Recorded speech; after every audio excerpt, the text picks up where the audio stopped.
वाशिम जिले का वाकद गांव, जहां पानी अब सिर्फ एक सपना बनकर रह गया है। 3 साल से प्यासे ग्रामीणों की चीखें अब अनसुनी रह गई है, तो गांव के सरपंच अमोल देशमुख ने जान की परवाह किए बिना कलेक्टर कार्यालय के सामने आमरण अनशन छेड़ दिया है। और जैसे ही न्यूज़ फर्स्ट चैनल ने इस खबर को उजागर किया, प्रशासन में हड़कंप मच गया। 6 दिन तक भूखे बैठकर अपना हक मांगते सरपंच और त्रस्त ग्रामीण आखिरकार विधायक किरण राव सरनाइक को झकझोर कर वाकद ले आए। लेकिन असली सनसनी तब फैल गई जब सीईओ वैभव वाघमारे ने ठेकेदारों और अधिकारियों पर सख्त कार्रवाई करने की चेतावनी दी है। इस गांव की हकीकत चौंकाने वाली है। नमस्कार, मी अमोल प्रदीपराव देशमुख, सरपंच ग्रामपंचायत वाकद, तालुका रिसोड, जिल्हा वाशिम।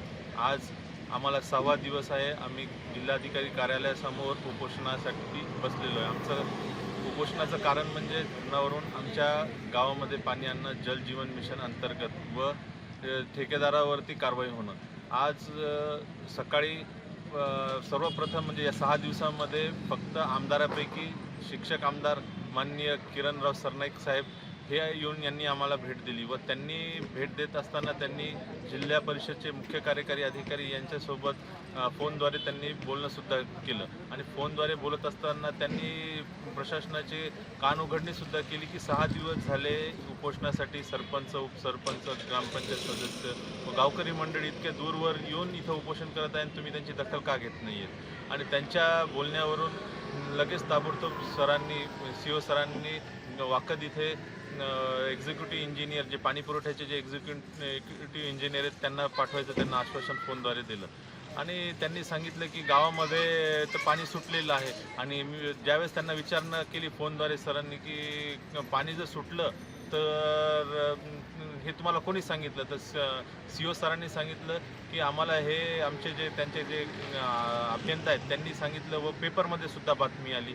मग या गोष्टीवरती मला नंतर आमदार साहेब गेल्याच्या नंतर मी स्वतः वाघमारे सरांना म्हणजे जे जिल्हा परिषदचे मुख्य कार्यकारी अधिकारी आहेत यांना मी फोनद्वारे मी त्यांना पहिल्यांदा फोन लावला उपोषणच्या दरम्यान आणि त्यांना विचारणा केली, का हो सर, आता ज्या पेपरवरती तुम्ही विश्वास ठेवतायत तर तो जो पत्रकार आहे तो खरं तर आमच्या गावचाच मूळ त्याचं गाव वाकदच आहे आणि ते सध्या रिसोडचं तालुका प्रतिनिधी म्हणून काम करतात। ते तालुक्याचं काम करतात, एवढं मोठं काम करायला ते, मग त्यांना जर खरोखर जर गावाची जर कळवळ असती तर आज आम्ही 6 दिवस झाले आम्ही इथं उपोषणाला आहे, तर त्यांनी याची दखल का नाही घेतली आणि गावामध्ये पाणी सुटलं अशी खोटी बातमी त्यांनी पेपरमध्ये का टाकली। आणि जर टेस्टिंग करायला या अगोदर पण त्यांच्या बऱ्याच अशा गावाच्या विरोधामध्ये बातम्या आलेल्या आहेत, तर त्यांनी ह्या अशा बातम्या थांबवल्या पाहिजे। आणि सर्वात महत्त्वाचं म्हणजे मी सरांना हे सांगितलं की तुम्ही आजच्या आज एक्झिक्युटिव्ह इंजिनियरला तुम्ही वाकदमध्ये पाठवा आणि तिथलची जी खरी परिस्थिती आहे ते सांगतात की 60% पाणी वाकदमध्ये पूर्ण वाकदमध्ये आलेलं आहे, तर 60% जर पाणी वाकदमध्ये आलं जुन्या विहिरीवरून तर त्याची टेस्टिंग झाली असं म्हणत असता तर तुम्ही एक्झिक्युटिव्ह इंजिनियरला तिथं ताबडतोब पाठवा। तर त्यांनी त्याच्यावरती मला स्पष्टपणे सांगितलं की आज सुट्टीचा दिवस जरी असला तरी पण मी एक्झिक्युटिव्ह इंजिनियरला वाकदला पाठवतो आणि मी आता माहिती घेतली तर एक्झिक्युटिव्ह इंजिनियर वाकद इथे पोहोचले सुद्धा।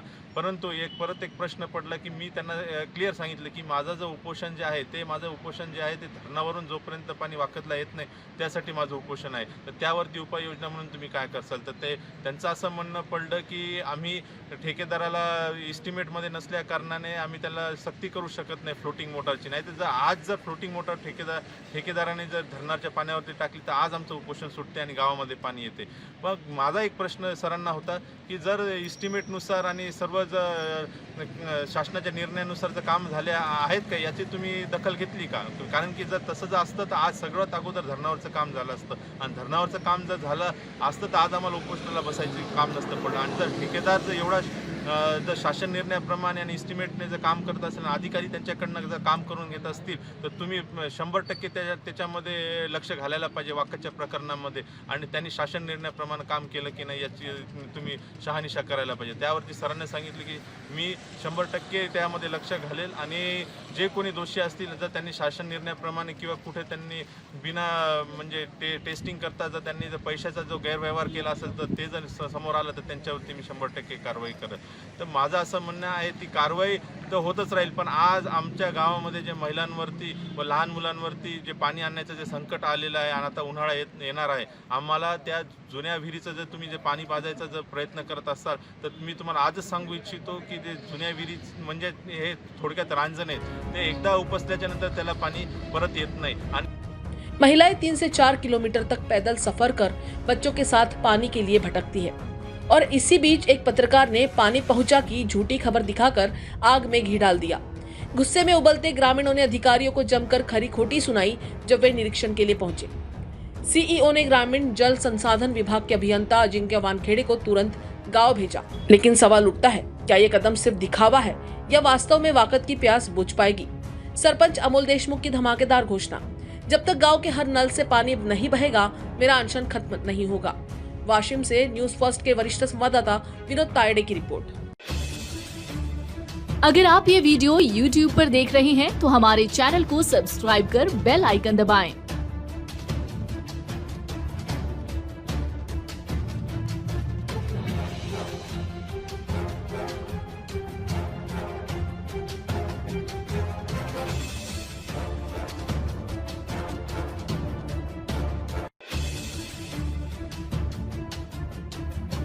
और Facebook पर देख रहे हैं तो हमारे पेज को लाइक करें. हमारा हर शब्द समाज की आवाज, हमारी हर पहल निष्पक्षता का कदम.